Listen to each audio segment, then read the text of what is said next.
করেছিলেন শহীদ প্রেসিডেন্ট জিয়াউর রহমান।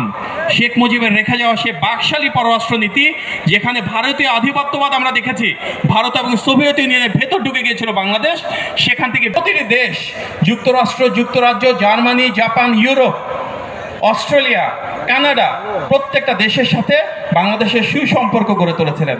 যে ধারাবাহিকতায় বাংলাদেশে জাতিসংঘের অবিচল প্রস্তাবনা শুরু হয়, বাংলাদেশে ওয়ার্ল্ড ব্যাংক, IMF এর কাজ শুরু হয়, জাইকার কাজ শুরু হয়, বাংলাদেশ থেকে বিদেশে জাতিসংঘে ব্যাপকভাবে আমাদের যে সৈনিক রয়েছেন সেই দেশপ্রেমিক সেনাবাহিনীর পিস কিপিং মিশনে যোগদান শুরু হয়। সেই যে একটা আমাদের পররাষ্ট্রনীতি সংস্কার, সেটিকে আরও এক ধাপ এগিয়ে নিয়ে গিয়ে শহীদ প্রেসিডেন্ট জিয়াউর রহমান অর্থনৈতিক সংস্কার করেছিলেন।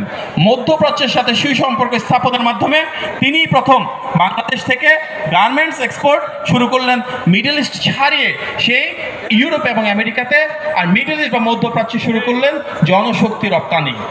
অর্থাৎ ওনার হাত ধরে যে পররাষ্ট্রনীতি সংস্কার হয়েছিল,